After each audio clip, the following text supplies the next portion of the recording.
Y en marzo, claro, Marzo poder recomenzar. coordinar cuáles son los días que más los acomodan a todos en marzo. Sí. Yo creo que por ahí. Sería Yo no ideal, tengo porque en el problema. fondo, como todo esto iniciamos en plena pandemia, todos teníamos posibilidades de conectarnos en el momento que fuera, pero ahora las cosas están cambiando, entonces yo puedo cualquier día, menos los miércoles, al menos durante la mañana. Así que por eso que lo quiero plantear, incluso no me hace posible quedarme esta reunión, pero quise incorporarme por lo menos un ratito al principio para, bueno, saludarlos por supuesto, y poder plantearles esta situación como para que todos en grupo, digamos, puedan tomar la decisión. Por supuesto, lo que les parezca a todos lo mejor.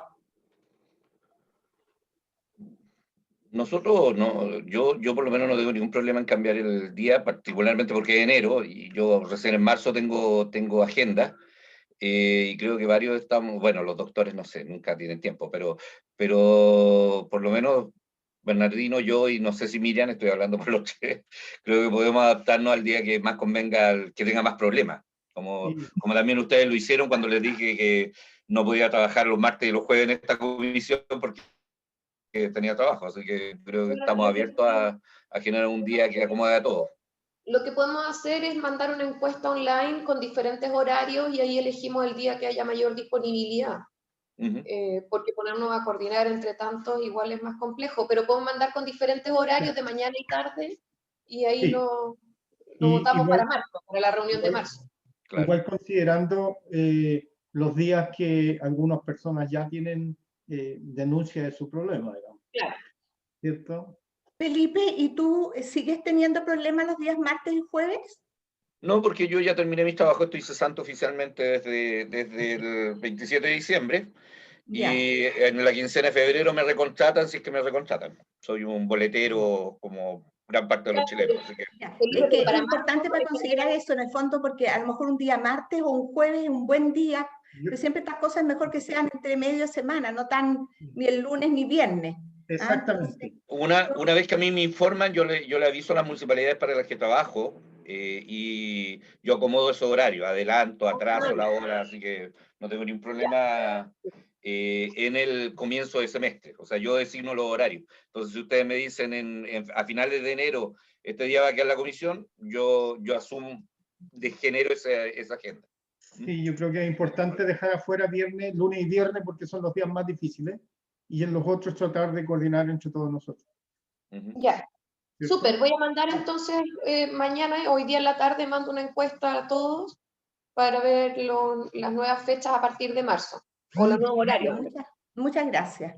Yo voy a estar un ratito y como les decía, lamentablemente los voy a tener que dejar lo mismo en la próxima reunión, pero por lo menos estar, aunque sea un poquitito presente, lo que me da el tiempo en este minuto.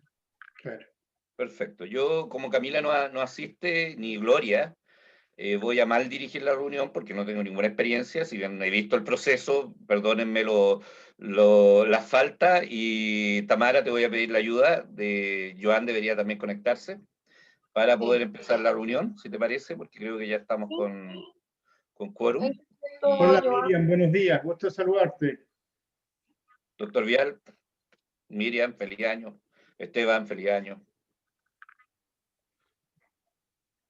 Así que vamos a esperar que Joan se conecte y nos salude. Feliz año para todos y todas. Para todas y todos. Joan, Gloria y Camila vienen hoy día, así que asumo la presidencia con el apoyo tuyo, si te parece. Ok, no hay problema. Porque soy un pésimo director de reuniones. Si tú nos puedes ayudar en la dirección de la reunión, tenemos que revisar el acta anterior, darla por aprobada, así que si Joan puede indicarnos, creo que así Yo te comparto. Déjame que comparto acá el acta. Antes que eso voy a pasar la lista de los presentes, ¿ya? Por favor. Bernardino Fuentes. Presente. Camila, que se excusó. Felipe Tapia. Presente. Miriam Estivil. Presente. Carmen Elwin. Presente. Un rato. Carlos Becerra. Está el doctor Becerra con todo apagado. Sí, yo lo vi, pero estaba con...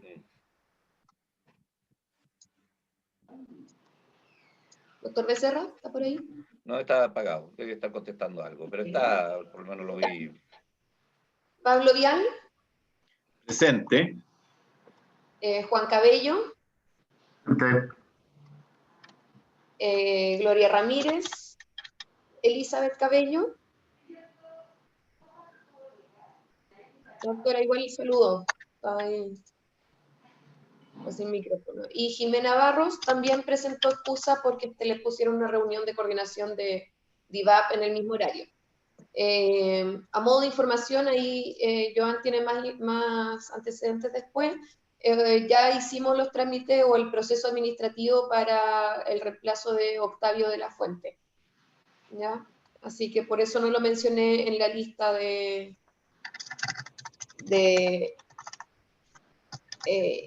integrantes de la comisión.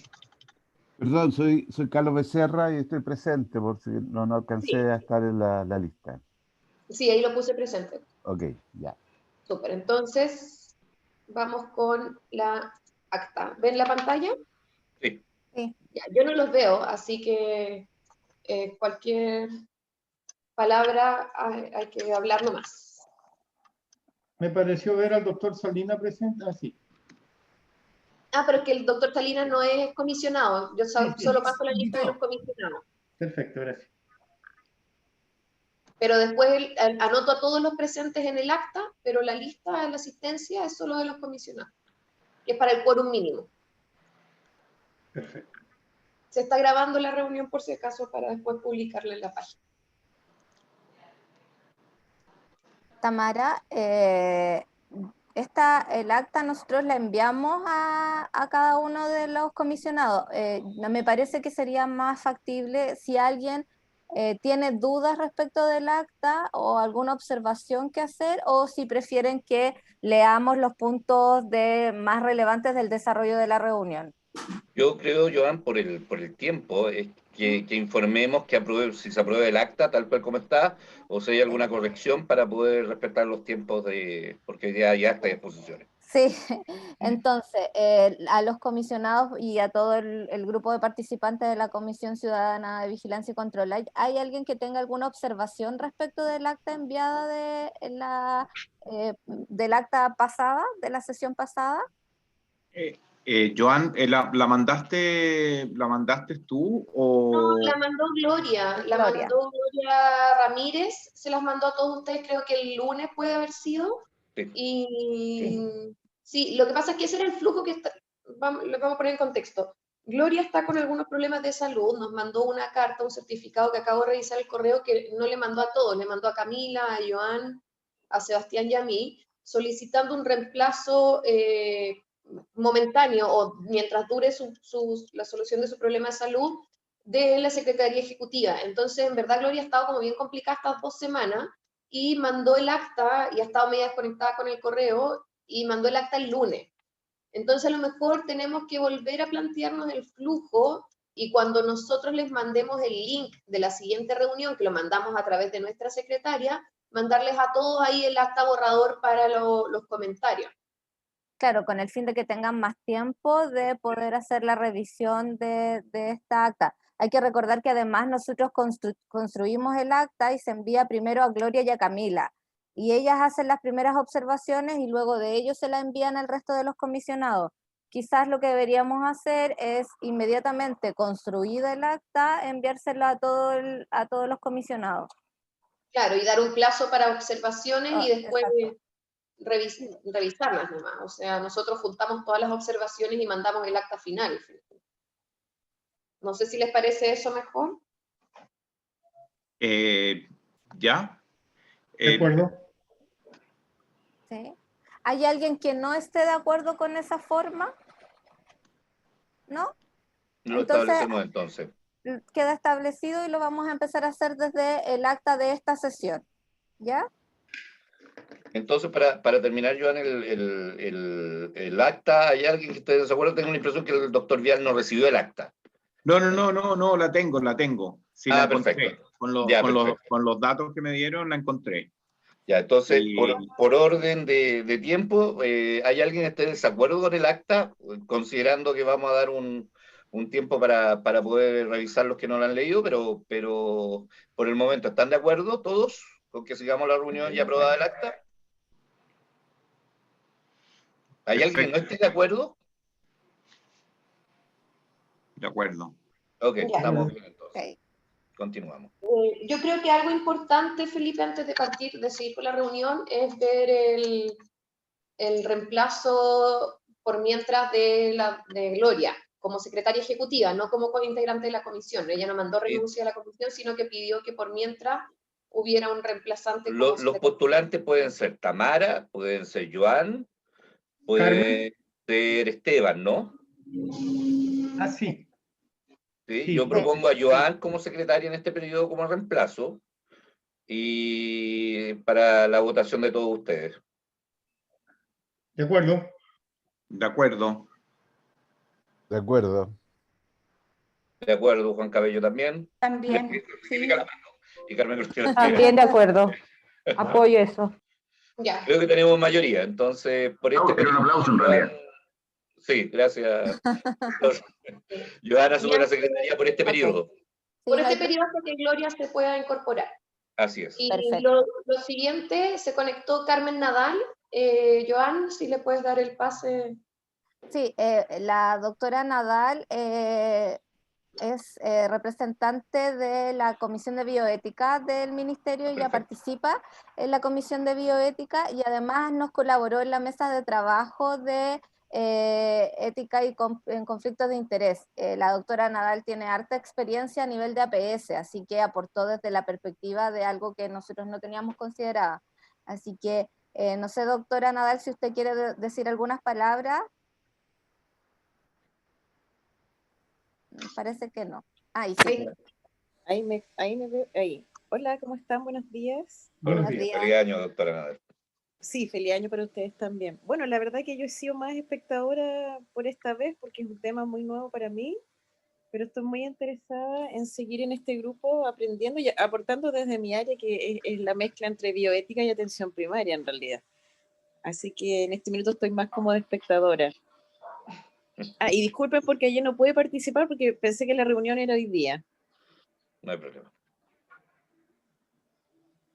Otra de las cosas antes de partir con las presentaciones es contarle dos cosas que hemos avanzado. Básicamente lo primero ya hizo mención Tamara, que tiene que ver con poder sustituir el cargo del doctor Octavio de la Fuente. Ya el proceso está enviado a la Subsecretaría de Salud Pública, solo estamos a la espera de que definan cuáles van a ser las 3 personas que van a participar en la terna que finalmente se deriva para la decisión del ministro. En este caso, nosotros hicimos algunas sugerencias que surgieron a raíz de esta comisión y a raíz de algunas personas que demostraron interés en participar. Son 4 personas, entre ellas está la doctora Nadal, el doctor Rodrigo Salina, la doctora Ghislaine Arcil, y me falta uno, Tami, el doctor Manuel Bueno. Nájera. Ah, Ahí están los 4. De igual forma, eso fue solo una propuesta. Ustedes tienen que saber que finalmente es la subsecretaria quien determina quiénes son los que van a ir a la terna y por el momento estamos en esa etapa. Ya saben que este proceso es un poco lento dadas las condiciones actualmente de la Subsecretaría de Salud Pública y del Ministerio en general. Así que hemos estado insistiendo constantemente, pero no hemos tenido la prioridad que nosotros esperaríamos. Lo segundo es que se hizo la solicitud a la Superintendencia de Salud para realizar la presentación el día 21 de enero. Hicimos primero una solicitud vía correo electrónica de forma un poco informal. La superintendencia nos respondió que no podía participar, pero desde nuestra jefatura y considerando que es un atributo que tiene esta comisión determinada por ley, hicimos la solicitud formal. El oficio salió la semana ayer salió el oficio a la superintendencia y esperamos que tenga buena acogida y que el día 21 podamos tener la presentación. De no tener esa presentación, nosotros le indicamos, porque ellos aludieron a que por el tiempo no podían participar. De no poder ser el día 21, les indicamos que ellos nos dieran una fecha y nosotros los vamos a convocar en caso de que ello ocurriera, ¿ya? Pero hemos avanzado en esas dos cosas. En esta sesión nosotros teníamos programadas 2 presentaciones, que una es de Felipe y la otra es dar cuenta a la comisión del resultado y del estado de avance de la mesa de trabajo de ética y conflicto de interés. Así que yo creo que podemos partir, Felipe. ¿Me dejan compartir pantalla? Vamos a estar fantástico. Estás con autorización. Perfecto. Entonces voy a... Te recuerdo, Felipe, después de enviarme estas presentaciones para... Sí. La terminé hoy de la mañana, por eso les mandé todo el material y ahora ya estoy con la presentación final. La presentación está muy ligada a la pregunta de cómo se humaniza la atención de salud por medio de las organizaciones de pacientes.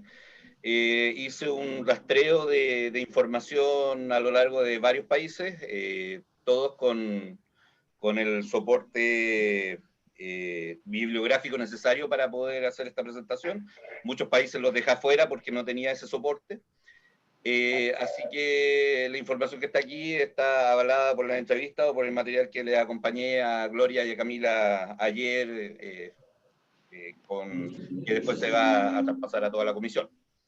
Para empezar, quiero indicarles esto que me encantó de todo lo que estuve conversando con otros líderes.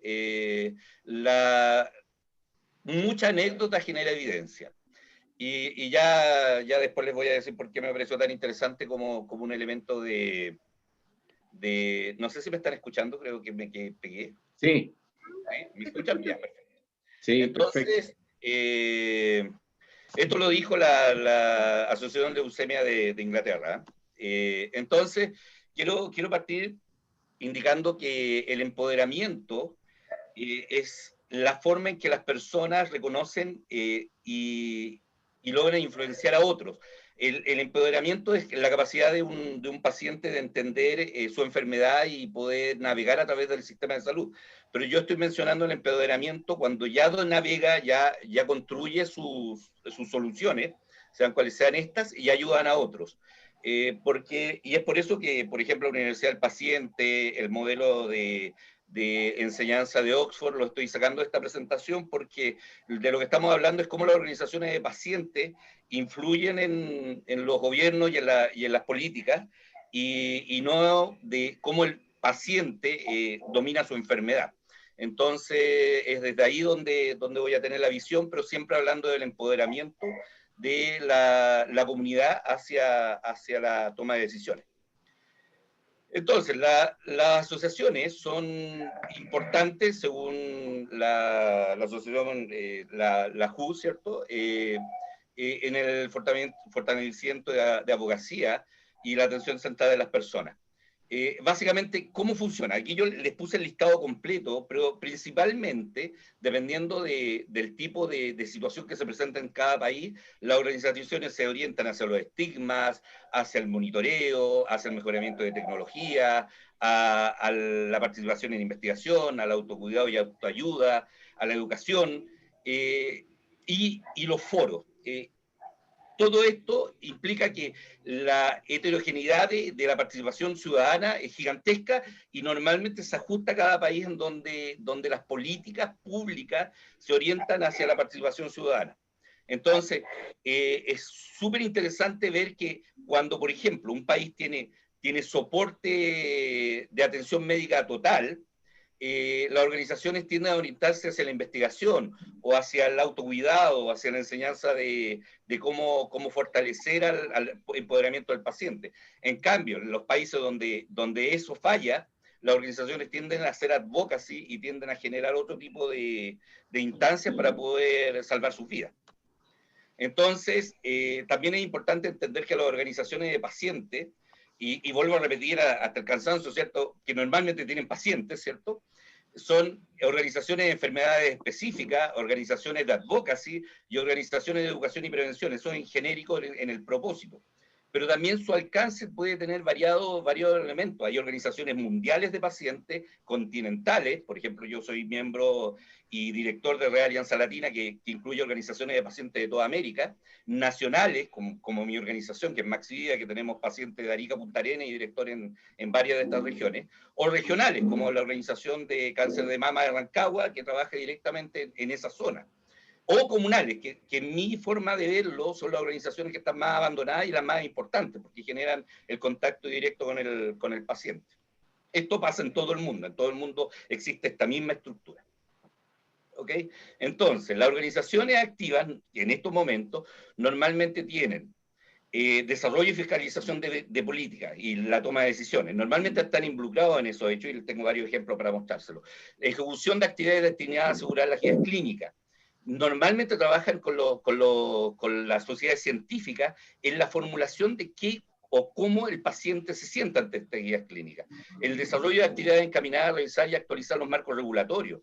La formación del ciudadano, la autogestión, la creación de redes, porque normalmente las organizaciones descubren muy rápidamente que solas no funcionan, que tienen que generar redes. Es diferente a las federaciones. La red es un conglomerado de organizaciones con un fin. Las federaciones normalmente se construyen para tener más poder. Yo estoy hablando de las redes, de cómo se contactan todas estas organizaciones y forman relaciones positivas. Y vamos con los ejemplos. Por ejemplo, en Estados Unidos se forman las casas médicas centradas en el paciente, que logran integrar en el proceso de atención a los tomadores de decisión, a las organizaciones de pacientes, a las familias y a los pacientes, por medio de focus group, por medio de mesas de trabajo y atención directa. ¿Qué hacen directamente? Trabajan con el paciente y con las organizaciones de pacientes que estén involucradas en cada una de las atenciones. También tienen, en base a esta nueva ley de protección del paciente, ¿cierto? Hacen que toda la investigación se construya en base a la participación ciudadana. Por ejemplo, PECORI, que son sus siglas en inglés, trabaja con 20 organizaciones en un programa que se llama, específicamente para esclerosis múltiple, proyecto de cura acelerada para la esclerosis múltiple, en donde involucra 20 organizaciones en el trabajo directo en PECORI, en la investigación y el desarrollo de tecnologías necesarias para curar la enfermedad. Y trabajan continuamente con estas 20 organizaciones. Phelan McDermott es una de las organizaciones que están involucradas en este proyecto. En el caso, por ejemplo, de la capacitación, de la enseñanza, traje 2 ejemplos de Argentina que me parecieron súper relevantes, que ASIAPO desarrolló una campaña para capacitar en atención primaria, a profesionales de la atención primaria, en la provincia de Buenos Aires, y lograron, por medio de la asesoría con un oncólogo, capacitar a todas las zonas de Buenos Aires directamente en la atención o prevención del cáncer. Es un programa que nace de las organizaciones de pacientes ya apoyado por el gobierno de Buenos Aires, ¿cierto? Y que permite desarrollar una nueva visión desde la mirada del paciente en la prevención del cáncer. ALMA, que también es otra organización argentina, logra, por medio del contacto con cada uno de los hospitales en Argentina, llevar la leucemia directamente a charlas construibles en cada uno de los hospitales, y ellos recorren todo el país capacitando a todas las personas para entender cómo funciona la leucemia y cómo contener a los pacientes y a sus familiares. Otro de los ejemplos que quiero ir es a Europa, que es un tema totalmente distinto y relevante para mí. En Europa, toda la convergencia de la salud tiene que ser centrada en el paciente, que buscan en toda Europa. Y traje 2 ejemplos muy simples. El programa Picker Commonwealth, espero haberlo dicho bien, reconoce las organizaciones de pacientes como un elemento importante dentro de la estructura de decisión, de la toma de decisiones, y la satisfacción de la atención médica. Y aquí tengo un ejemplo directo en Inglaterra, que ya no es parte de la Comunidad Europea, pero cuando salió este informe era parte, ¿cierto? En el programa NICE, que es directamente de ahí, alguno de los doctores me podrá ayudar, tiene una participación directa en casi todos los elementos de decisión de la salud en Inglaterra. Como verán, la participación es importantísima. En el CMC, en PACE, como verán también. ¿Y qué genera esto? ¿Qué genera esta información de la organización en Inglaterra? Ellos dijeron que cuando los pacientes comentan algo, y son muchos los que están comentando, genera evidencia. Y ellos hicieron estudios e investigaciones en base a esos comentarios de los pacientes, acerca de la atención médica, acerca de sus tratamientos, y se los presentaron en cada una de estas etapas del proceso de la salud en Inglaterra. Entonces lograron cambiar la forma de aprobación de droga. Antes del funcionamiento de las organizaciones tenían un 30% y lograron subir, como dicen estas tablas, considerablemente la cantidad de aprobación de drogas para la atención centrada en el paciente. En cambio, en Italia, el sistema es bastante diferente. Para información de todos ustedes, en la Unión Europea todos los medicamentos que son aprobados por EMA son disponibles para los países, y los países que, por ejemplo, no tengan la droga pueden requerir en otros países esa droga. Es un paciente que, por ejemplo, necesita un tratamiento en específico, está aprobado por EMA y no lo tiene en Grecia, puede ir a Italia a requerirlo. Entonces, la necesidad de ingreso de medicamentos, como ustedes ven en la tabla que les estoy mostrando ahí, que es de la FDA, pero muy parecido a la EMA, las organizaciones se orientan a otro factor. En Italia, por ejemplo, en leucemia, que es uno de los elementos que más conozco, ¿cierto? Ellos pagan becas para todos los especialistas en salud que atienden en cada uno de los hospitales. La cantidad es abrumante, algo de $200 millones anualmente ellos financian médicos y especialistas en leucemia. Entonces el contacto de ellos con los hospitales, con los tomadores de decisión es tremendamente cercano, porque normalmente ellos son los que financian su capacitación. Y además financian investigaciones centradas en la necesidad de los pacientes. En Italia es increíble cómo funcionan y los fondos que tienen para poder realizar esas tareas.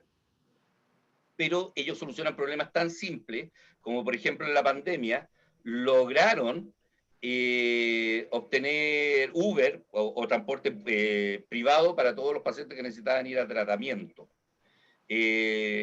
Por conversación con los sistemas de salud, ellos simplemente entregaron el servicio. Pasó también aquí en América, en algunos países. Otro de los casos que para mí son súper interesantes es Abrale de Brasil, que básicamente ellos tienen un programa. Bueno, Abrale también generó esta red de organizaciones de pacientes en Latinoamérica. Abrale tiene un programa que se llama Todos Juntos contra el Cáncer.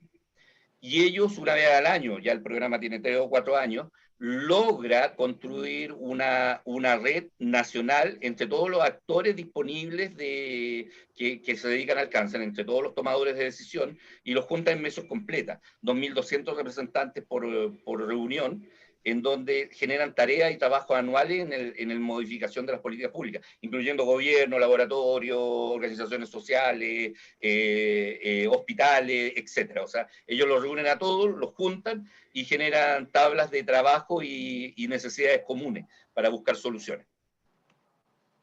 En cambio, Oncoguía, que también es de Brasil, si bien es la única organización que no es de pacientes que menciono en esta reunión, ellos también tienen la capacidad de influir directamente en las políticas públicas, ya que tienen una guía, una revista que informa de las situaciones, y ellos trabajan directamente con las organizaciones de pacientes en esas situaciones que pueden ser conflictivas, y se relacionan directamente con el gobierno, con los diputados y tomadores de decisión del gobierno, para que se respeten sus derechos y la actualización de políticas públicas. El Instituto Oncoguía es una tremenda herramienta, porque genera todos los reclamos en un solo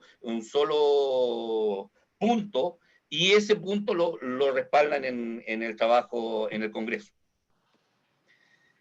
Y uno de los casos que más me gusta, como ya se lo había mencionado, es Uruguay, donde la relación entre el gobierno, si bien no hay ninguna normativa concreta, la relación entre el gobierno y las organizaciones de pacientes es tremendamente directa. Quiero traerle el ejemplo de ATUR, que antes se llamaba AER, que básicamente lo que permite es que ellos aconsejen o puedan determinar cuál es la realidad del trabajo que se realiza en el mismo Uruguay, y por supuesto conversan con cada uno de los especialistas para determinar cuál es la información más relevante en ello. Hay varios casos, por ejemplo, en Uruguay llegó en algún momento hace 10 años un medicamento desde India que no estaba aprobado por el sistema de salud. ATUR hizo relevante este caso en el Fondo Nacional de Recursos, y el medicamento fue retirado inmediatamente de circulación. Es así también como ellos controlan y atienden a todos sus pacientes a nivel nacional. Ahora están informando los nuevos tipos de trasplante. Me explicaron muy bien el trasplante de corazón. Yo no puedo traerle la información porque no recuerdo exactamente cómo es, pero un nuevo sistema que por medio de ATUR se está implementando o se va a implementar en Uruguay. Y como relevante también, Asociación ALMA logró un convenio con la agencia regulatoria, que era una de las conversaciones que teníamos con el doctor Vial, acerca de por qué los pacientes no reclaman los efectos adversos, por qué no generan indicaciones de los efectos adversos con el médico, con el sistema de salud. En general en Argentina tenían el mismo problema, el paciente no es que no tuviera efectos adversos, le tenía miedo al médico, o al sistema de salud. Entonces, ALMA hizo un convenio con la agencia regulatoria, aquí está el convenio, y logró que la agencia regulatoria le permitiera a ALMA recoger esos reclamos, esas indicaciones de efectos adversos, y poder informarlo desde la organización. Entonces, como verán, aquí hay un informe tipo de ANMAT, que tiene ALMA aprobado para generar esos informes, y eso generó una estadística mucho más clara acerca de los efectos adversos para los tratamientos. Esta es la primera organización, pero hay 3 más que ya han sido autorizadas por ANMAT para recibir este tipo de informe. Y por último, quiero decirles que cuando las organizaciones se formalizan, trabajan en conjunto y generan realidades, podemos generar este tipo de información. Esto lo hicimos en Latinoamérica en un programa de CML Advocate Network, para el cual fui contratado, y que básicamente generamos de la información científica disponible en los tiempos de atención y plazo. Fuimos construyendo estos dibujos, ¿cierto?, de relación, y lo que conseguimos con esto fue que en cada país la organización de pacientes fue con su médico o con su sistema de salud y les preguntó si los datos eran correctos. Entonces, de los datos iniciales pudimos hacer una conversión a lo que realmente estaba pasando en el país. Entonces, básicamente, cuando las organizaciones de pacientes son recibidas o escuchadas por el sistema de salud, en general generan información necesaria que no existía anteriormente. Nosotros ahora tenemos un registro completo en los tratamientos de leucemia para un medicamento que existe en todos los países, el plazo de atención directa en cada uno de los países de Latinoamérica. Y eso es lo que genera la realidad de la participación ciudadana en las actividades de los gobiernos y en las actividades de los hospitales. Y solo para terminar, la participación comunitaria, que como dijimos en una reunión pasada, cuando el ministro dijo tienen que haber cocina en los hospitales, creo que se equivocó en el término. Lo que tiene que haber es organizaciones de pacientes estructuradas y funcionando en cada hospital, apoyando el funcionamiento de los equipos médicos. Normalmente la visión de las organizaciones de pacientes que van a ser escándalos, problemas, ¿cierto? Pero es todo lo contrario. Cuando las organizaciones de pacientes tienen una relación directa y constante, desde el gobierno hasta el último de los hospitales o centros de atención primario, en general generan resultados positivos y de integración comunitaria. Les doy un ejemplo simple y con esto termino. En nuestra organización estaba muy contento porque nos llamaron a una mesa de trabajo en una oficina del Ministerio de Salud, porque sabíamos que en Chile se iba a empezar el programa de eliminación de tratamientos por libre de enfermedad, de algunos tratamientos de leucemia. Entonces estábamos muy contentos porque se calcula que el 30% de esos pacientes ya no van a necesitar medicamentos después de una investigación científica. Y calculamos que los nuevos tratamientos que eran necesarios, ese 30% era más que financiable, y nos golpearon en la puerta antes que pudiéramos decirlo. El ministerio nos dijo, nosotros no financiamos nada más. Dijimos, pero nosotros conseguimos el mismo precio que los otros medicamentos, y no alcanzamos ni siquiera a hablar porque nos cerraron la puerta en la cara. Y tal vez si hubiéramos podido conversar, la relación hubiera sido distinta. Entonces, lo que yo traigo como experiencia internacional de la humanización de las organizaciones es solamente abrir la puerta y conversar, y saltar el problema de la desesperación, apagarla, no echarle benzina, y generar una conversación. Cada vez que eso pasa, hay beneficios para la sociedad, para el Estado y para los tratamientos. En todos estos elementos que les mencioné, siempre hay una rebaja de costo para el Estado. Y esa es la presentación que tenía para todos ustedes. Felipe, yo tengo una duda. Por favor. Muchas gracias por tu presentación, de verdad estuvo muy, muy completa. ¿Qué cosas nosotros, y la duda va dirigida así como, a qué cosas nosotros como específicamente pudiésemos apuntar para que cambiara esta idea de las agrupaciones de pacientes que están muy lejana a como lo que tú mencionabas, a este acceso al ministerio, a poder conversar? ¿Bastaría solo con que propusiéramos que se estableciera a lo mejor una mesa de trabajo con algunas agrupaciones de pacientes, o también es necesario que ustedes como agrupaciones de pacientes se organicen de forma más generalizada? Yo creo que la relación tiene que ser totalmente distinta. En todos estos casos, o sea, yo no vuelvo a repetir, la federación no es buena, por lo menos en Chile, porque lo que genera es y lo voy a decir con mucho respeto, un sentido imperial de la cosa. El líder de la organización se lleva todos los créditos y normalmente soluciona todos los problemas de salud de su organización, y los demás quedan invisibles, como son las enfermedades raras, que le están pasando muy mal en Chile.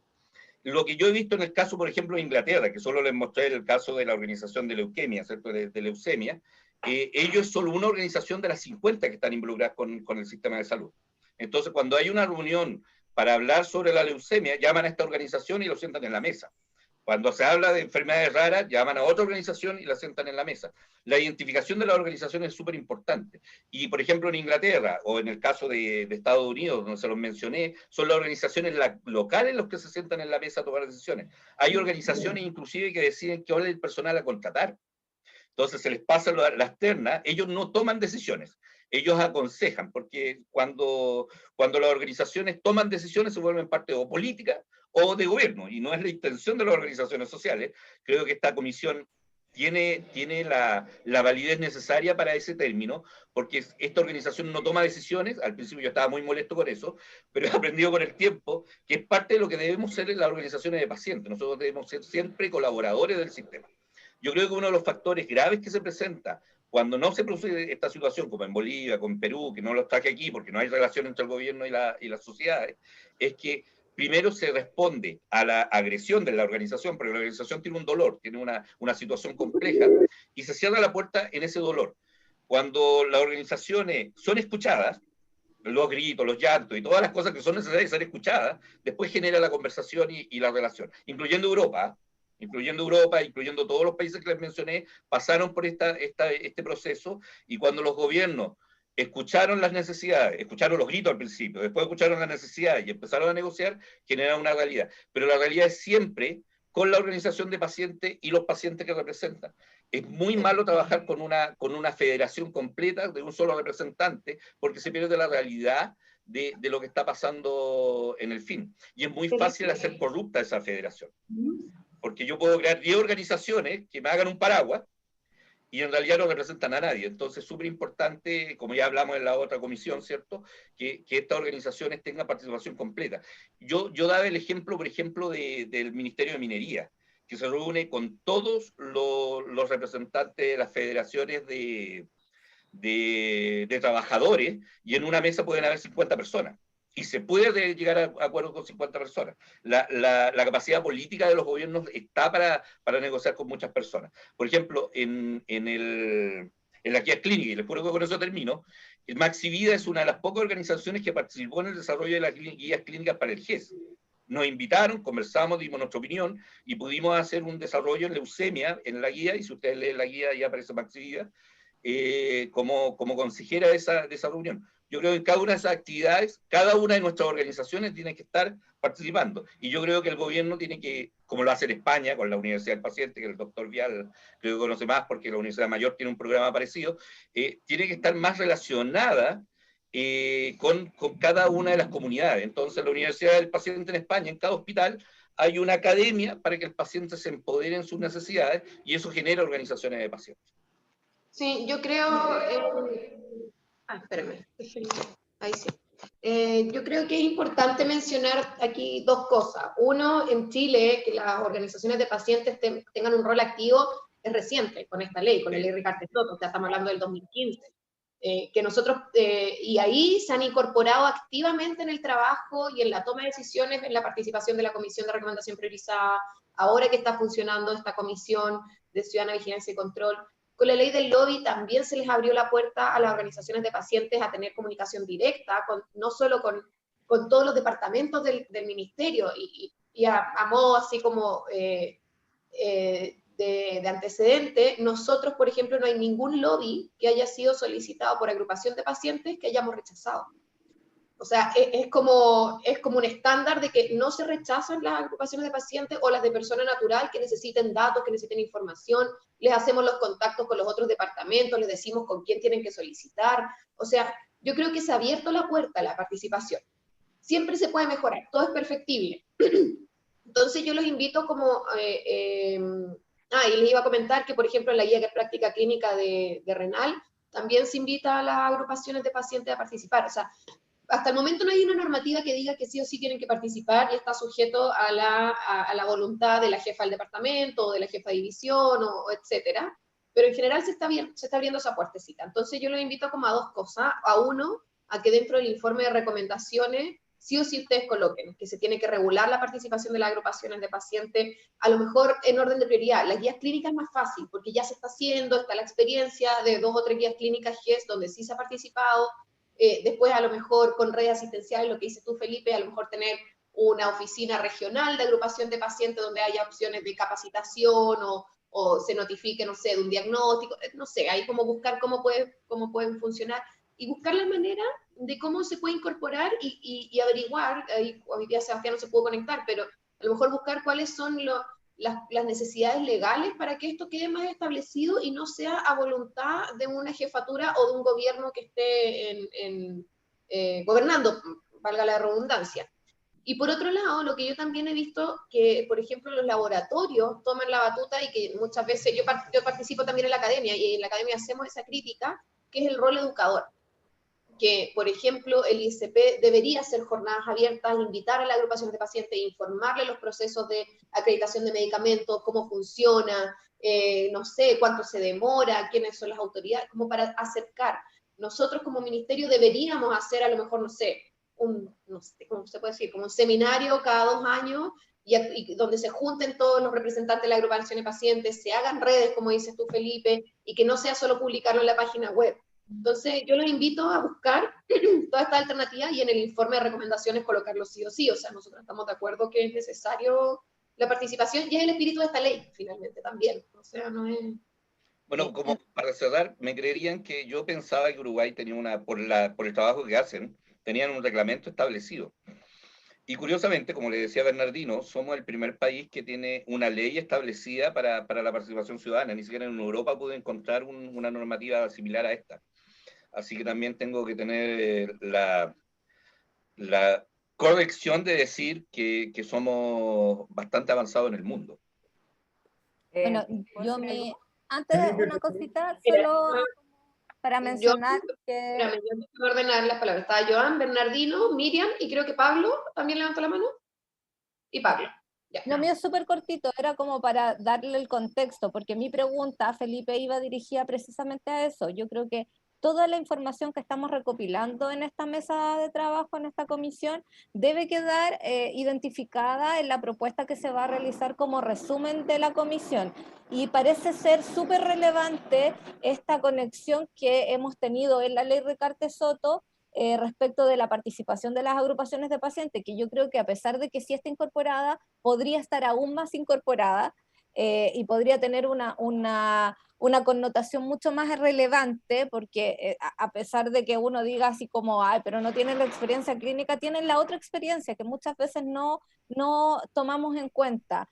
No vemos las realidades de cada uno de los pacientes, y eso es súper valioso. Por lo tanto, mi comentario iba dirigido a que es necesario que sí se regule y que sí esté determinado, y eso tiene que estar por escrito en la propuesta que vayamos a realizar, y que sea una propuesta que diga, funcionó tan bien esta comisión que debe ser replicada en otros ámbitos de lo que regula el Ministerio de Salud. Eso. Bernardino. Sí, gracias Felipe por la presentación, muy amplia, muy completa, mucha información internacional. Y yo quería preguntarte, porque dentro de la investigación que tú hiciste, no lo mencionaste quizás en la presentación, pero yo creo que quizás te diste cuenta o averiguaste de qué forma se financiaban estas agrupaciones de pacientes que hacen tanta maravilla, como por ejemplo $200.000 en Italia, por ejemplo. 200 millones. Se financian directamente de la industria, se financian desde los gobiernos, hay algún financiamiento público-privado, y qué grado de transparencia hay, que es lo más importante, porque que haya financiamiento yo no lo encuentro malo, pero la transparencia es lo más importante. Entonces quizás en Europa están muy avanzados en eso y se Yo tengo logran dos elementos, maravillas con todo esto. en Europa funcionan con solo donación de pacientes, como Alemania. Hay organizaciones que en Alemania no permiten la entrega de financiamiento desde los laboratorios, así que ellos tienen solo financiamiento desde los pacientes o de los donantes, pero en Inglaterra y en Italia tienen financiamiento conjunto. En Italia, por ejemplo, el 70% del financiamiento es de la gente. Ellos hacen una campaña al año y juntan toda esta cantidad de plata, pero también reciben apoyo de los laboratorios. Las organizaciones de Alemania están en el EMA, están en las mesas de trabajo de EMA, porque para poder participar ahí no tienen que haber ningún conflicto de interés de la organización ni recibir financiamiento de la industria. No digo que haya conflicto de interés en el financiamiento de los laboratorios, porque ya todo es transparente y todo está indicado en los balances y las memorias de las organizaciones. Pero Alemania tiene esa conducta y participa en la mesa de EMA de trabajo, pero los demás no participan en EMA por esto mismo, porque parte de su financiamiento es de la industria. Perfecto. Ahora, no sé si dentro de las recomendaciones que esta mesa pudiera hacer, que se pudiera avanzar hacia un fondo público-privado para financiar a las agrupaciones de pacientes en Chile, y así alejarnos del financiamiento directo de los laboratorios y crear una especie de fondo común para que las agrupaciones de pacientes pudieran postular ahí a proyectos y hacer de esto un poco más liberado desde la dependencia, desde la industria. A lo mejor podríamos buscar la forma por lo menos de sugerir avanzar hacia esa línea. Esa es mi propuesta, digamos, que yo no sé que no es fácil porque el camino es bastante difícil y estrecho por distintas razones que todas las conocemos, pero sería sumamente importante poder avanzar hacia ese altar de la transparencia. Yo creo que la ley de donaciones va a dar un parte de respuesta de eso. Gracias. Creo que Miriam tenía la palabra ahora. Sí, Miriam y después Pablo. Y después Juan Cabello. Miriam. Bueno, primero felicitar a Felipe por la presentación, que fue súper. Y con respecto a lo que decía Tamara, mira, en realidad, bueno, ahí nosotros tenemos la experiencia con el doctor Cabello, ¿cierto? Nosotros empezamos, yo empecé el 2000 y con el doctor el 2002 a trabajar en esto, y en su tiempo, bueno, de primera fue difícil entrar al ministerio, después como que se abrió, y en un tiempo fue bastante como fácil, hubieron muchas reuniones, se abrió bastante el ministerio. Después de un tiempo, hace un tiempo se cerró para las agrupaciones de pacientes. Este último tiempo ha estado bien cerrado. La verdad es que nosotros casi no tenemos opción a las reuniones, y las reuniones, bueno, Bernardino es testigo de eso, ¿cierto? De que hace un par de años, no sé, 2 años atrás, la verdad es que las reuniones que tuvimos fueron escasas y sin ninguna, a lo que íbamos, ninguna respuesta, ninguna solución. Entonces, lo que tú decías, Tamara, yo creo que sería bastante bueno que el ministerio se preocupara y como dice Felipe, tal vez como no en conjunto, por ejemplo, el cáncer son tantos cánceres y las enfermedades raras son también algunas que son muchas, como a lo mejor como ir poniendo los cánceres, a lo mejor distintas cosas, distintas enfermedades para que cada una pueda, las personas tengan mayor, como dijera, puedan ir las personas que necesitan y no sean tantas personas porque el ministerio tampoco tiene la capacidad para que todas las personas que tienen estas enfermedades lleguen ahí. A lo mejor ir, no sé, 4 o 5 reuniones anuales, de alguna forma. Y con respecto a lo que decía, no sé si era Tamara, de que las agrupaciones de pacientes, nosotros somos las que tenemos la información, somos las que tenemos la información del paciente, lo que pasa en el hospital. Ustedes tienen la información técnica, lo que le dice la gente de los hospitales, pero ¿quién está en terreno? Bueno, ahora es un poco más difícil por la situación que vivimos, pero ¿quién está en terreno? ¿Quiénes sabemos lo que le pasa al paciente? ¿Quién sabemos qué es lo que sucede en el hospital? Somos nosotros. Son las agrupaciones de pacientes, las agrupaciones de pacientes obviamente que son activas y que están cerca de los pacientes, son las que sabemos qué le pasa al paciente, a su familia, qué pasa en el hospital, qué pasa con los tratamientos, esas personas somos nosotros. Entonces, es importante que esa relación entre ustedes y nosotros sea estrecha. Y ojalá esas reuniones que dicen ustedes puedan, bueno, incluso a través, ahora que se puede hacer y es mucho más fácil hacerla a través de estos medios, se puedan hacer y ojalá no en un largo plazo. Eso. Doctor Vial. Sí, gracias Felipe por tu presentación, ahí cumplió todas mis expectativas. Qué bien informado.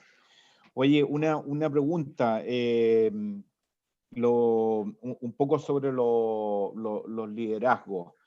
¿Qué capacitación tienen las distintas personas que están a cargo de las asociaciones de pacientes en, por ejemplo, en sistemas de salud, en procesos, en gestión, en finanzas, etcétera?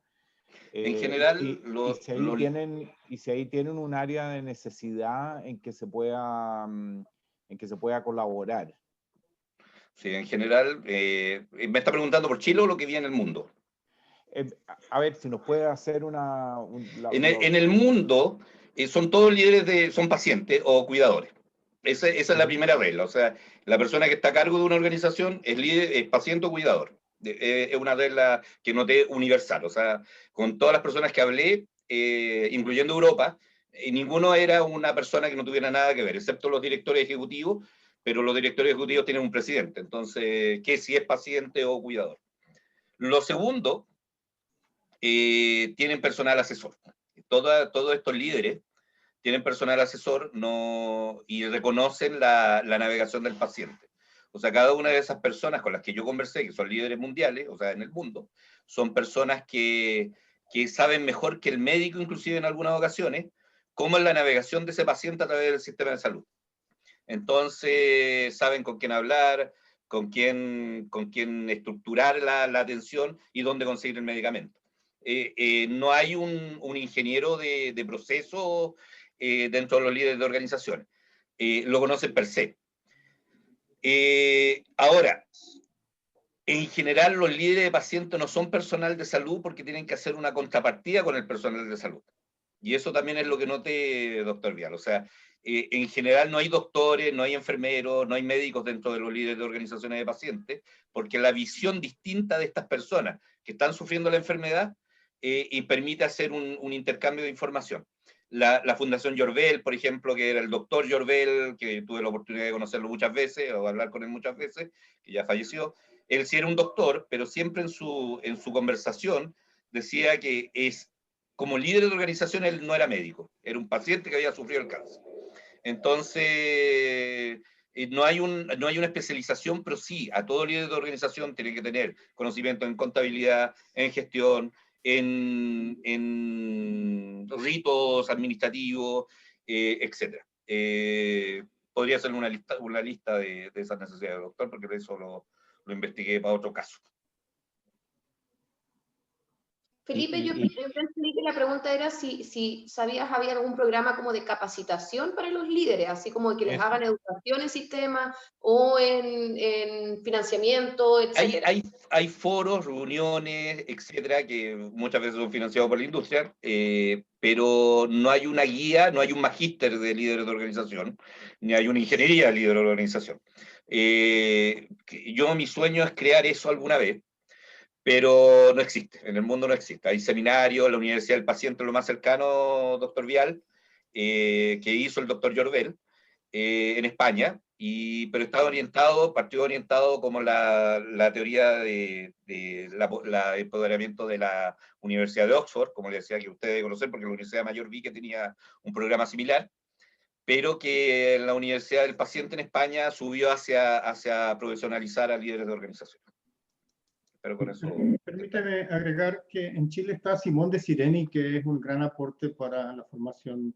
Simón de Sireni está en hartos países y hace profesionalización administrativa de las organizaciones. Pero si tú vas a un curso de Simón de Sireni, te van a hablar de gestión y administración normal. No está orientada hacia los líderes de pacientes. No le estoy criticando, es una tremenda herramienta, pero así como me pregunta el doctor Vial, precisamente para líderes de pacientes no existe. Y le contesté la pregunta, doctor Vial. Sí, Felipe, nada más que una cosa. La Universidad Mayor tenía como decano al que ahora es ministro Enrique París. Yo estoy en la Universidad del Desarrollo. Perdón, ¿ve? Usted me confundió, yo lo confundí. Perdón. Oye, no, y Enrique, es bueno que lo reconozcas, porque sí. Yo creo que Enrique, mientras estuvo decano ahí, incorporó a Cecilia Rodríguez, y sí. Ha sido un gran aporte lo que se ha hecho desde ahí. Yo siento que el sector oriente de Santiago está cambiando totalmente el sistema de salud gracias a ese aporte de la Universidad Mayor. Sí. Yo siento un poco, y no es una crítica, pero es una debilidad, que la universidad mayor, veo que no ha llegado directamente a las organizaciones de pacientes. Creo que está dedicada a otra área, a la área de municipalidades, no sé, pero directamente a las agrupaciones de pacientes todavía no llega. No y bueno, tenemos a Cecilia que está muy cerca, así que en algún momento se lo vamos a preguntar y vamos a tratar de conectar con él. Yo no voy a hacer comercial, así que vamos a pasar al doctor Cabello. Muy bien. Porque yo tengo mi proyectito también, pero doctor Cabello. Primero, Felipe, felicitarte, la verdad que la presentación muy buena, conceptualizar algo que es difícil de conceptualizar, siempre es valioso, así que la verdad que muchas gracias, muy buena. Yo creo que pensando un poco en el objetivo de lo que estamos conversando, o sea, esta es una comisión de vigilancia que tenemos que tratar de hacer aportes y recomendaciones. Y respecto a eso, yo creo que hay tres temas que tú tocaste directa o indirectamente en tu presentación que me parecen súper destacables si queremos hacer algo. Uno es lo que tú mencionaste respecto a la representatividad. Yo creo que las agrupaciones de pacientes no todas tienen la misma representatividad y si hablamos de enfermedades raras, ese es un tema crítico porque tenemos agrupaciones de pacientes con 3, 5 pacientes, si bien por estadística sabemos que en Chile deberían haber 50 o 100, por lo tanto la representatividad es diferente a hablar de una agrupación de pacientes diabéticos o hipertensos, donde tú puedes tener un 20, un 30, un 60 de los pacientes diagnosticados en Chile, que probablemente son un 80% del total. Ya estamos hablando de decenas de miles o de millones de pacientes. Pero en enfermedades raras estamos hablando de enfermedades donde realmente tienes 1, 2 o 3 pacientes, y eso con la Miriam lo vivimos. Cuando seguimos con la Miriam, habían 4 pacientes en Chile con Gaucher, y formamos la agrupación de pacientes Gaucher, en donde mi hermano abogado recién egresado en ese tiempo, hace 20 años atrás, nos hizo abogado y nos enteramos el día que estábamos constituyendo que necesitábamos 11 personas y tuvimos que enrolar al portero de la compañía de bomberos donde habíamos hecho la reunión. O sea, estamos hablando cuando hablamos de representatividad. Y hoy día, claro, hoy día son más de 40 familias de pacientes con Gaucher, que claro, no suena tanto, pero es mucho más que 4, o sea, es 10 veces más. Entonces, ese es un tema súper importante a considerar si queremos hacer algo respecto a agrupaciones de pacientes. Lo otro que mencionaste que es muy importante es la heterogeneidad, y la heterogeneidad no solamente en enfermedades, sino que fundamentalmente en las motivaciones, que yo creo que eso es una cosa importante. O sea, no todas las agrupaciones se forman por la misma razón, y eso tú lo mencionaste muy bien. y eso también lo hemos visto. O sea, en general las agrupaciones se forman porque tienen alguna bandera de lucha, algún tratamiento que apareció, algún examen que quieren lograr. Y ahí otro ejemplo personal, me acuerdo, yo mi tesis de beca hace 20 y tantos años atrás, fue formar una agrupación, fue conseguir las primeras mutaciones para los pacientes con RET en Chile, una enfermedad rara. Y resulta que dentro de la tesis dije así como muy naif, dije, bueno, hagamos la agrupación de pacientes. Y habían en ese tiempo 16 pacientes. Hicimos la agrupación, pero la motivación era la tesis del doctor Cabello. Y resulta que, por supuesto que esa motivación no sirvió para nada, y esta cuestión duró 2 reuniones y se disolvió. Años después se volvió a formar, y hoy día la agrupación de pacientes de familias RET es muy fuerte, pero tiene otra motivación. Entonces ahí hay un ejemplo claro de que las motivaciones para formar la agrupación son súper relevantes. Y lo tercero que me parece lo más relevante, que tú lo pones como empoderamiento y que otros lo ponen como visibilidad, que es el visibility que siempre se le ocurre.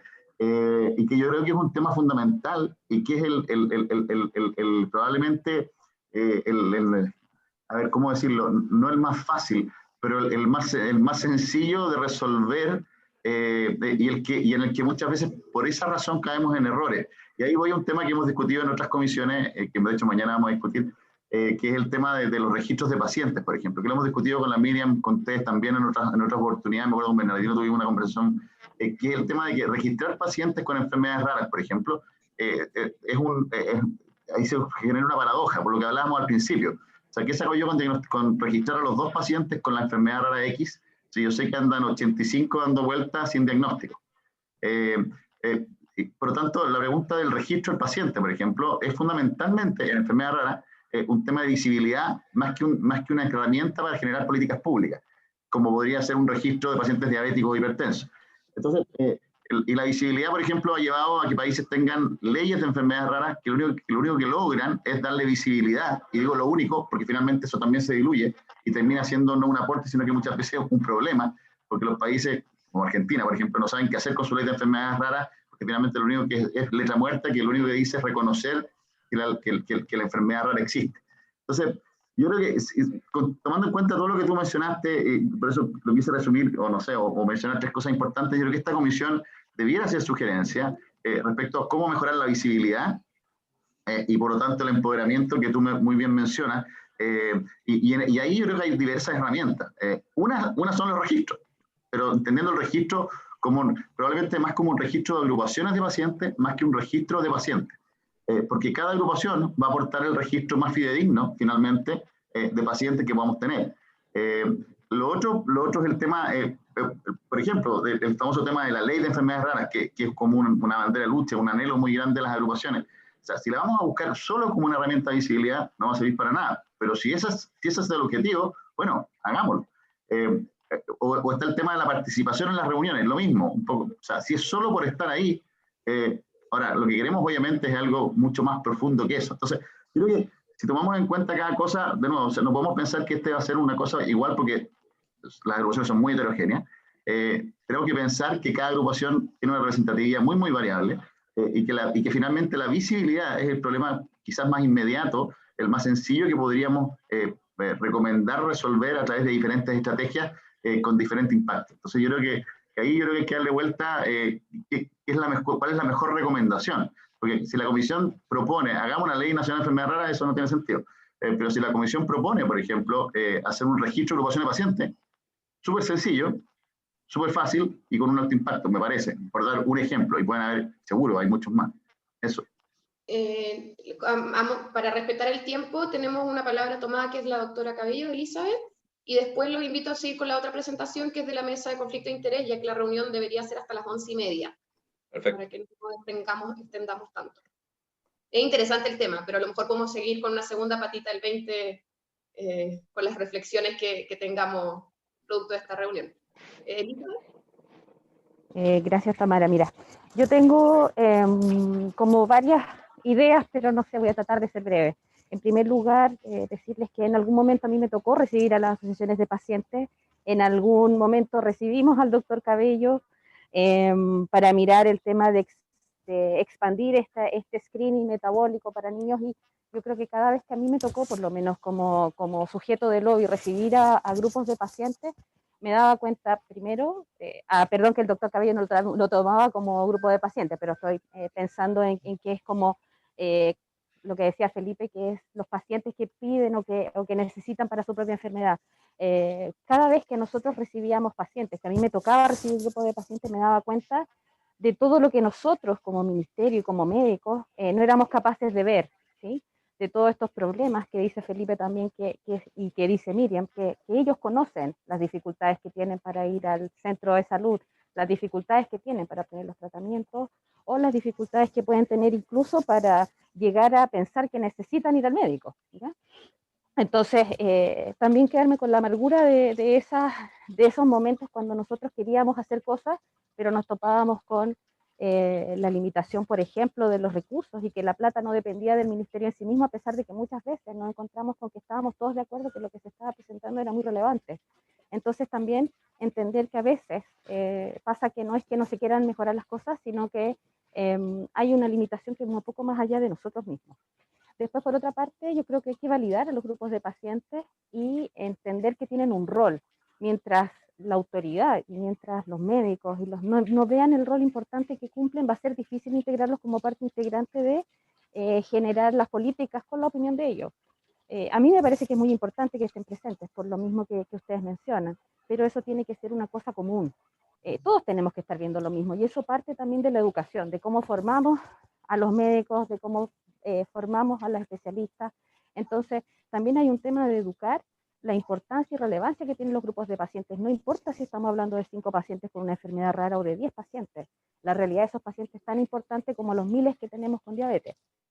Luego decirles que yo soy coordinadora académica en la Universidad Mayor, así que podría hacer algún nexo, si Bernardino me cuenta, porque no tenía idea de esto que están contando, para poder a lo mejor extender esa experiencia a nosotros o ver cómo la podemos hacer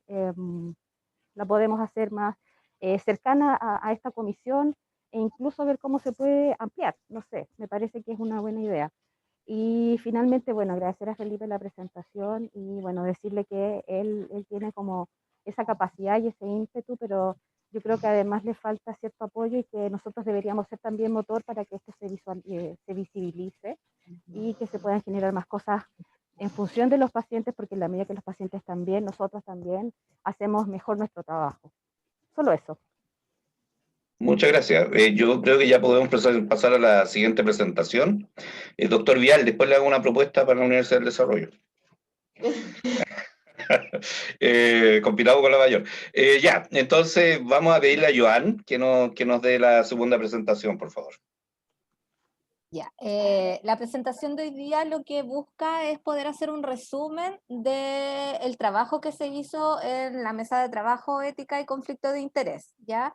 ¿Ven mi pantalla, verdad? Sí. Sí. Ya. Entonces, para poner en contexto, ustedes saben que los participantes de esta mesa de trabajo era Bernardino Fuentes, Felipe Tapia, el doctor Pablo Vial, el doctor Juan Cabello, el doctor Salinas, la doctora Carmen Nadal, la doctora de la Contreras, yo, Esteban y Sebastián, ya cada uno aportando desde las perspectivas en las que nos vamos desarrollando. En resumen, esta mesa de trabajo tuvo 4 reuniones, partimos el día 19 de noviembre y la última reunión de coordinación fue el día de ayer.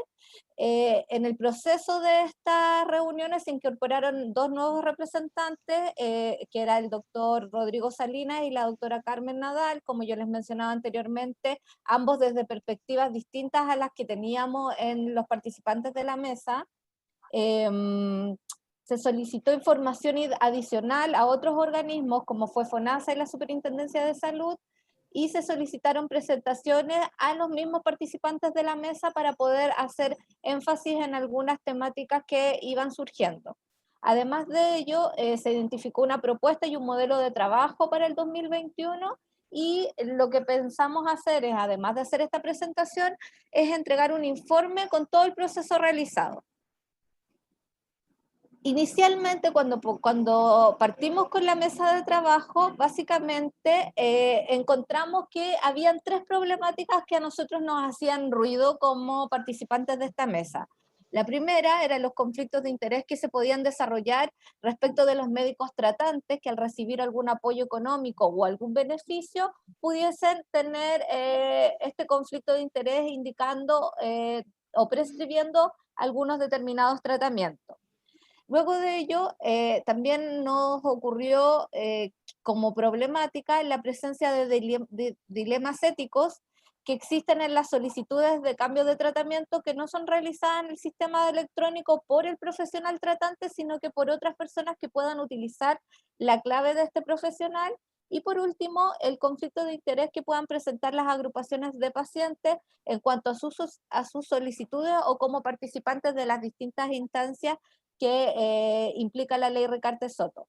Inicialmente teníamos esto, en esta primera reunión fue como una lluvia de ideas en donde se presentaron varias problemáticas que eran vivenciales, en donde muchas veces las mismas personas representantes de agrupaciones de pacientes decían, algunos de los pacientes de mi agrupación ocurrió tal cosa, o el doctor Cabello dio varias ejemplos muy, muy claros de lo que puede llevar el conflicto de interés. A raíz de esto, además, detectamos otras problemáticas. El conflicto de interés que podían tener las comisiones, como la Comisión de Recomendación Priorizada, el Comité de Expertos que realizan protocolos y los prestadores institucionales, considerando que siempre habíamos hablado de prestadores individuales, como el médico tratante, como la persona más que como el prestador institucional. Y por otra parte, que no teníamos una definición detallada de conflicto de interés y transparencia de la información. En ese sentido, empezamos a recabar insumos. El primer insumo solicitado fue a la Superintendencia de Salud, en donde se le requirió si tenían algún reclamo ingresado a esta superintendencia que diera cuenta de algún conflicto de interés o alguna problemática respecto de la calidad o conflictos éticos. En ese sentido, la jefa del subdepartamento de fiscalización, que es la señora Sandra Armijo, mediante correo electrónico el día viernes 27 de noviembre, informó que efectivamente en la superintendencia no había registro de casos donde apareciera un conflicto ético o de interés con claridad.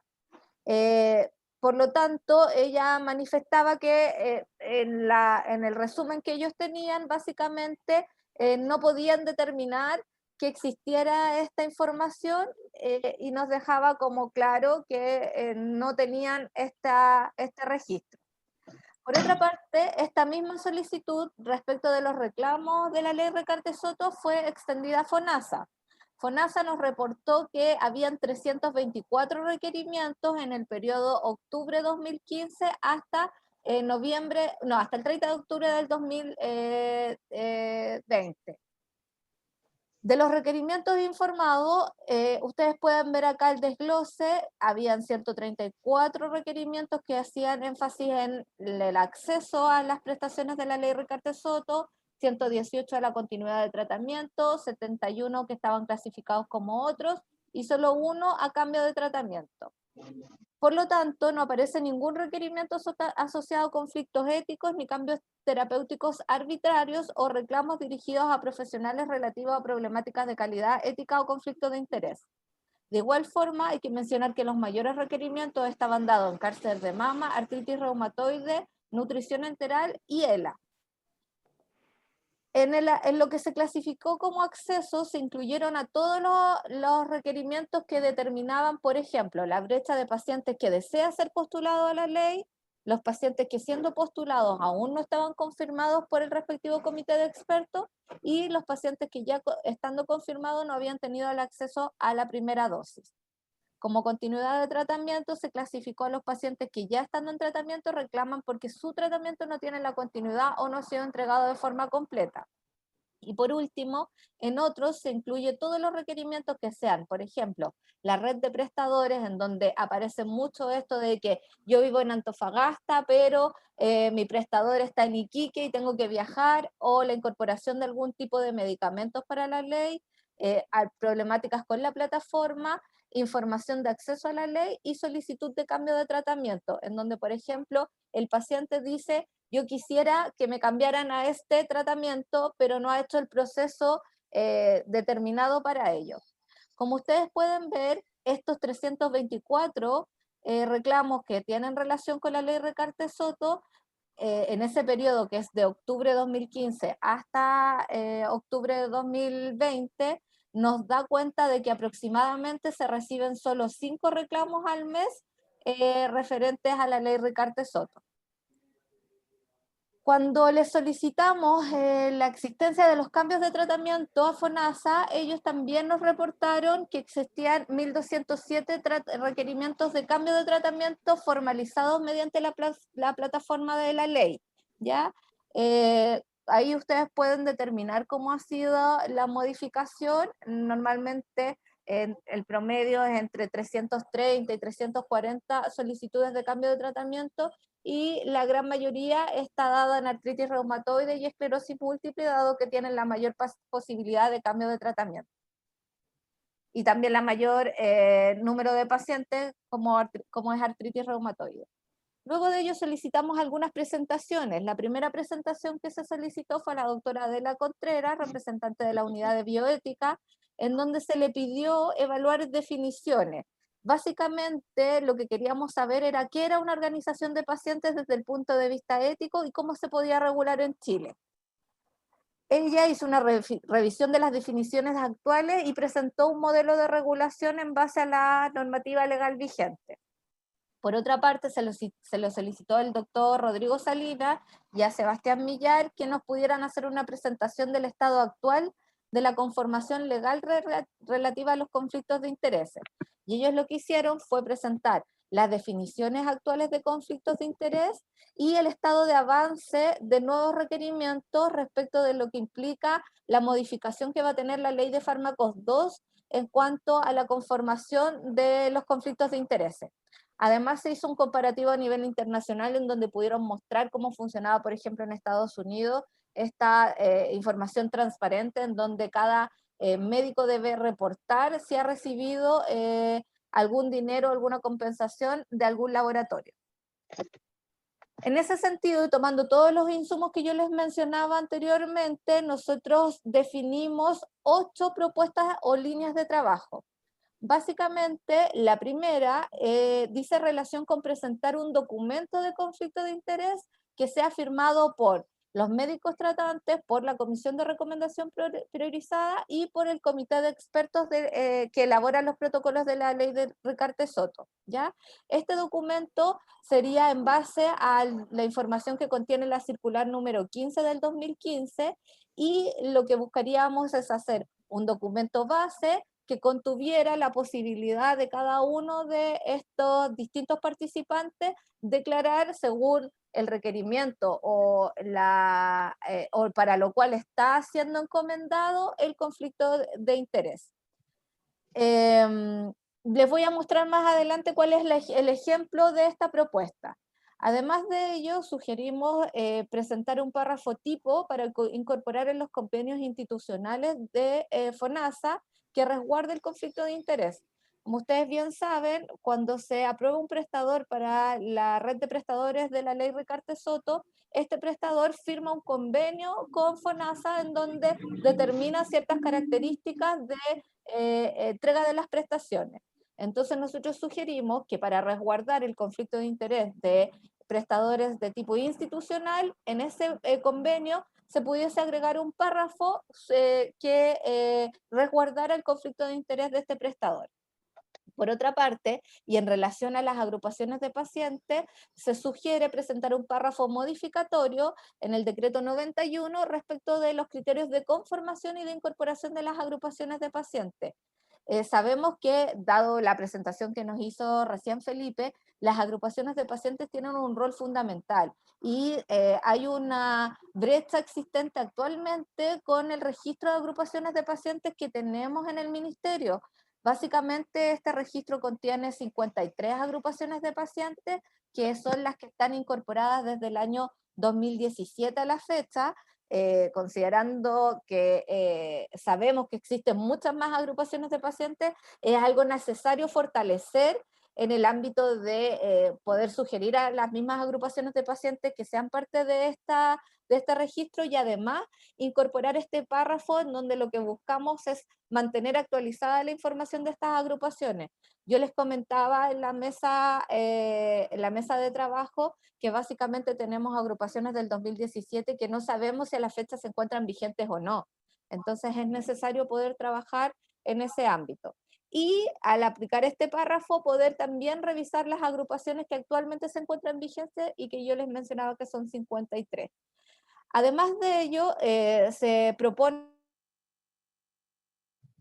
hacer dos propuestas que tienen que ver con, por ejemplo, la primera, establecer una tipificación que detalle las conductas que podrían ser incorporadas como conflicto de interés. Si bien es cierto, en la ley Recarte Soto está determinado el conflicto de interés, no está detallado específicamente la tipificación para cada una de estas conductas. Entonces nosotros sugerimos tener un listado que identifique específicamente estas conductas que podrían ser consideradas como conflicto de interés. Lamentablemente para ello se requiere una modificación legal que, lo que nos mencionaba Sebastián, puede ser en un periodo mínimo o en un periodo de al menos 2 años para poder hacer esta modificación legal con todo lo que esto conlleva. Y por otra parte, dada la modificación que se está realizando en la ley de fármacos y en la ley de fármacos 2, sugerir la inclusión de que también se transparente la transferencia de laboratorios a las agrupaciones de pacientes.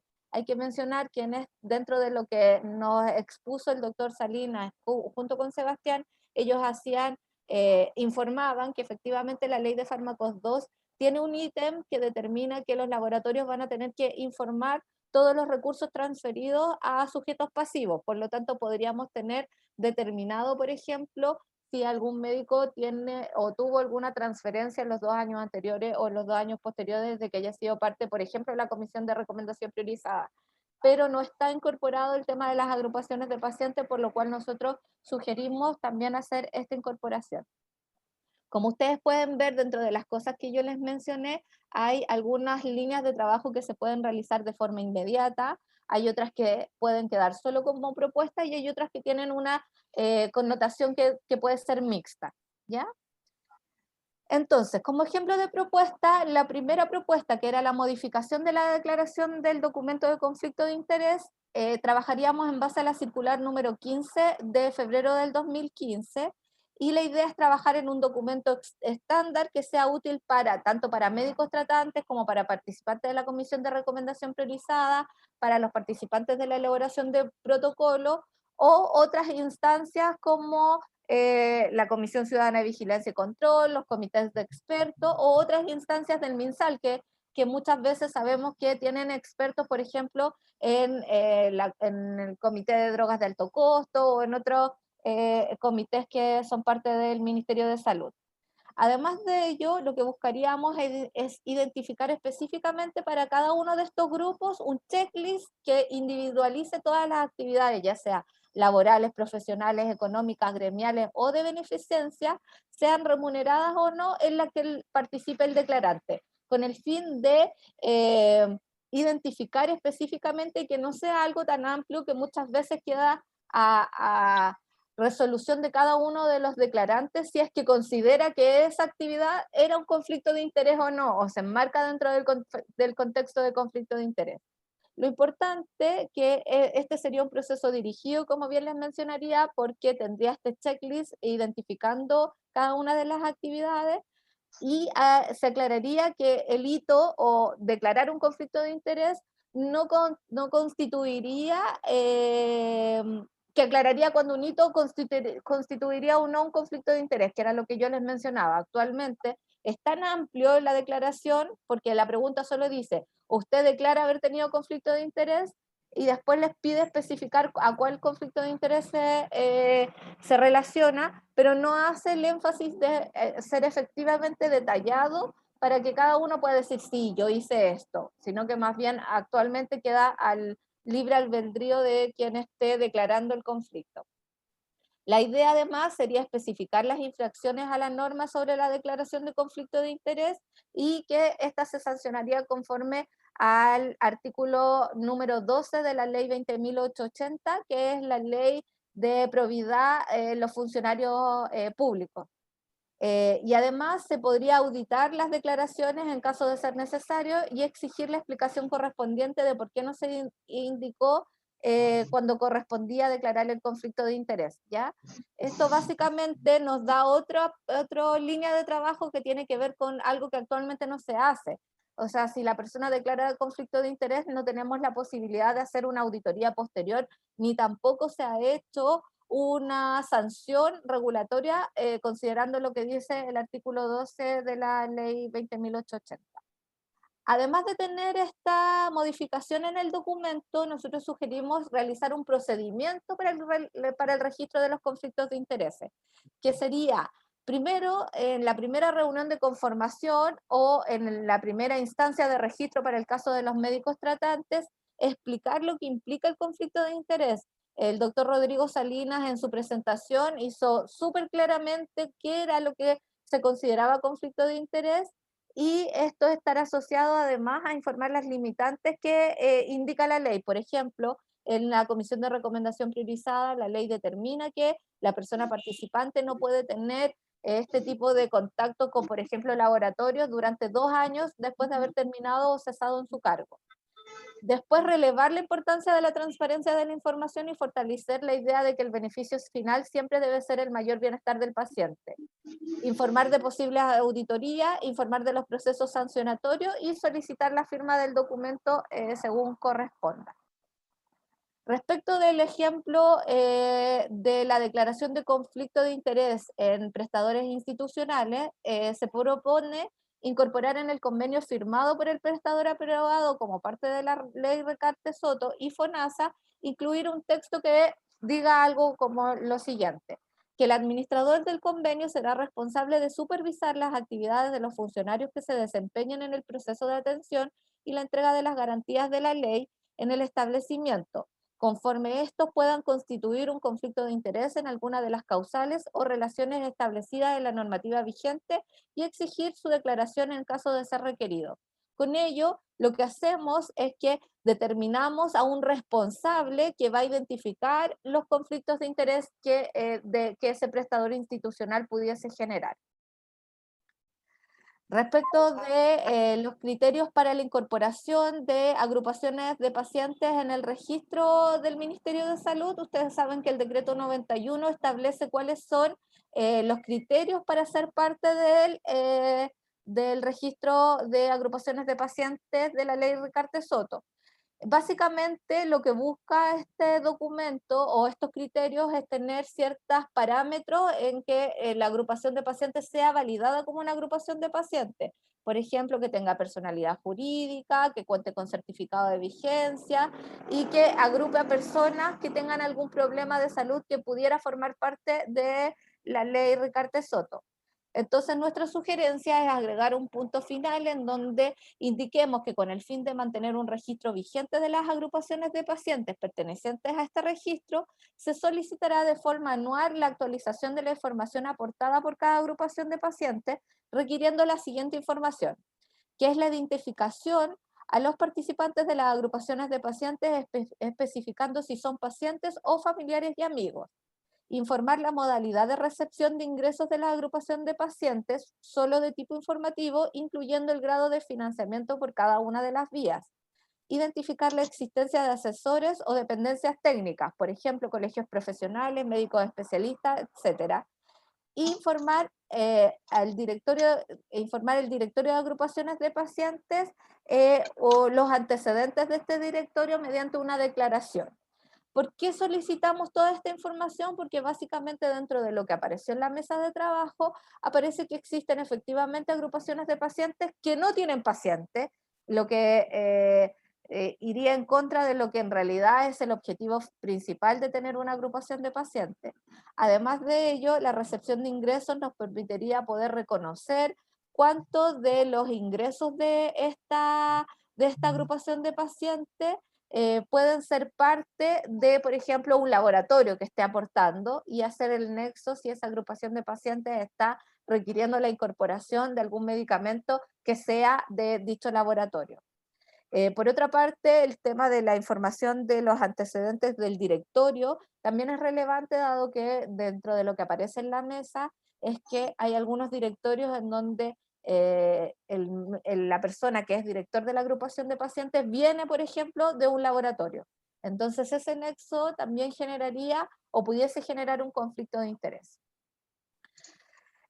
Lo mismo, como yo les mencionaba, que si se logra implementar este requerimiento, tendríamos que hacerlo retroactivo para las agrupaciones de pacientes que están actualmente en el registro, y esto se podría realizar mediante correo electrónico, con un procedimiento administrativo que saliera emanado desde la Subsecretaría de Salud Pública, por ejemplo, por oficio, y informar que de no dar cumplimiento con este requerimiento podrían ser consideradas como agrupaciones de pacientes no vigente, no sacarlas del registro, sino que definir una categoría en donde, al no tener actualizados los datos, pudiésemos determinar que esta agrupación se encuentra para nuestro registro como no vigente. Entonces, dentro de estas propuestas que yo les mencionaba, tenemos unas que son de resolución inmediata, otras que pueden quedarse en la propuesta, y otras que son con relación mixta. De la resolución inmediata, si la comisión aprueba seguir con este trabajo, nosotros proponemos, respecto del documento modificado del conflicto de interés, realizar una propuesta de documento. En este minuto solo tenemos la idea y no hemos hecho el documento formal. Entonces, si es que la comisión sugiere continuar con esta línea de trabajo, nosotros desarrollaríamos un documento modificado de conflicto de interés y un procedimiento establecido y formalizado. De los que quedan como entre propuesta y resolución inmediata, es los párrafos modificatorios que yo les mencioné, que estos deberían ser presentados a las autoridades para definir si es posible una modificación. ¿Ya? Esto es el de FONASA para los prestadores institucionales, y la modificación al decreto 91 de agrupaciones de pacientes. Y lo que quedaría solo como propuesta sería el detalle de las conductas que podrían ser incorporadas como conflicto de interés, dado que esto requiere una modificación legal, y la modificación en la ley de fármacos 2, incluyendo la transferencia a agrupaciones de pacientes. En ese sentido, de resolución inmediata, para el trabajo 2021, nosotros podríamos, si la comisión acepta seguir con este trabajo, entregar la propuesta del documento modificado y realizar una presentación a las autoridades. Del mixto, nosotros podríamos informar del párrafo modificatorio a cada una de las jefaturas y en la mesa de decreto de la ley Recarte Soto para evaluar la posibilidad de modificación. Hay que pensar que esto solo lo dijimos dentro de la mesa de trabajo y que en ningún caso ha sido presentado, por ejemplo, a FONASA para ver si es posible la incorporación. Hay que pensar que ellos también tienen una división jurídica y que también debemos tener claridad de si efectivamente se puede hacer esta incorporación en dichos convenios. Y incorporar como propuesta final de la Comisión Ciudadana de Vigilancia y Control. Y en el caso de las propuestas legales, solo incorporar como propuesta final de la comisión. Es relevante que mencionarles que en la entrega del informe que nosotros pretendemos entregar a la comisión tendría todos los antecedentes de la mesa de trabajo y las propuestas realizadas. Yo les quiero dar gracias porque de verdad esta mesa avanzó bastante. Al principio teníamos como mucha información, cada uno tenía como su perspectiva, pero en el camino fuimos estableciendo todos estos lineamientos y yo creo que el fruto y la propuesta que hoy día les trajimos tiene un sustento importante y yo creo que nos podría ayudar a transparentar los conflictos de interés y conflictos éticos. Eso, muchas gracias. Entonces, básicamente ahora lo que yo les propongo es que podamos definir si efectivamente, no sé si en esta instancia o ya cuando podamos reunir a la comisión completa, definir si mantenemos la línea de trabajo y hacemos las propuestas que teníamos determinadas como inmediatas, o si dejamos solo esta información como un tipo de propuesta que sea informada en el documento final que va a entregar la Comisión Ciudadana de Vigilancia y Control. Ahí, no sé, Felipe, ¿qué te Sí, parece? yo creo que tenemos quórum como para votar, ¿no? Sí. Entonces la pregunta es, ¿continuamos o esperamos la lectura de este documento más acabada? Propongo la propuesta. ¿Quién está a favor de que continuemos con las actividades más próximas que tenemos en la comisión? ¿Todos de acuerdo? Ahí Juan Cabello levantó la mano. Supongo de acuerdo. Doctor Vial. Miriam. Bien, Miriam también es de acuerdo. Creo que estamos de acuerdo todos. Doctor Cabello con 2 manos, así que... Entonces la idea de seguir con este trabajo es que vamos a hacer un receso en febrero y en marzo retomaríamos las actividades para tener el documento final con la presentación ya formal de las 2 actividades que pueden ser inmediatas, ¿ya? Y igualmente yo les hago énfasis en que todo el trabajo de esta mesa va a ser entregado por un informe para que también quede consistente cuando se haga el informe final de la comisión. Yo te mando el PowerPoint terminante de esta reunión también, Joan. Muchas gracias. No sé, Tamara, si queda algo en la tabla. No, nada más. No sé si alguien más tiene algún comentario así en un minuto. Juan Cabello. Doctor Cabello. No, solo uno quedarme callado. No, pero en realidad solo lo dije internamente en la comisión, pero para decirlo públicamente, yo creo que agradecer y felicitar a la Joan. Creo que el trabajo que ella hizo dirigiendo y moderando y conciliando las diferentes posturas que hubo, que no eran para nada cercanas dentro de esta mesa de trabajo, creo que facilitó muchísimo tener este producto final que se ve, uno lo mira y se ve súper impresionante. Y creo que así como se mencionó en el tema anterior, que darle mayor participación a los pacientes, que la ley de Carta de Soto sea un ejemplo para otras iniciativas. Creo que también que la ley de Carta de Soto sea un ejemplo en el tema de conflicto de interés, creo que también es otro elemento súper importante y eso nos enorgullece, creo que a todos. Así que eso, y agradecer a todos los participantes de la mesa, en especial al doctor Vial, con quien más disentimos, pero que finalmente llegamos a acuerdo, así que me parece que fue un ejercicio muy interesante y agradecerle particularmente a Joan por su trabajo. Eso. Bernardino. Yo no me di ni cuenta que sentía con Juan Francisco, pero... Muchas gracias por tu sacrificio, por toda la entrega, por el tiempo que dedicaste hasta fuera de tu horario de trabajo. Anoche a las 12 de la noche aún estaba trabajando, así que nada, muy agradecido por tu trabajo. Muchas gracias. Nada más. Gracias. Y para terminar, voy a leer a doctor Vial. Sí, muchas gracias, Joan. Excelente descripción del trabajo y presentación. Y Carmen Nadal nos dice muy buen trabajo haciendo camino, que tengan un buen inicio de año. Bueno, y si me permiten, voy a cerrar esta reunión. Mi primera reunión que cierro en la presidencia, así que muchas gracias, Tamara, Joan, por permitirme no participar tanto, porque no tenía intención de hacerlo, así que muchas gracias también por eso. Y nos vemos cuando ustedes nos...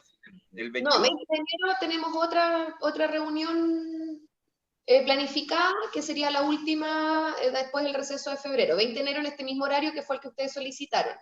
Yo entre hoy día en la tarde y mañana enviaré a todos los comisionados, bueno, en verdad a todos los que participamos, al doctor Salinas, a todos los que hemos participado, para ver una nueva reunión, un nuevo horario, día y horario para partir de marzo, y ahí les mandamos la citación, que yo creo que podría ser primera o segunda semana de marzo, ahí viendo cuál es la mejor. Viendo los 60 días.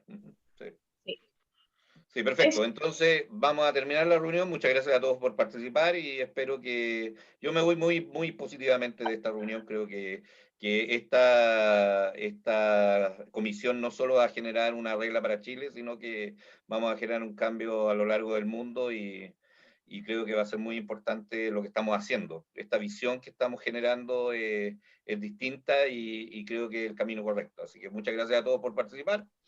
Y nos vemos en la citación siguiente. Chao. Chao, gracias.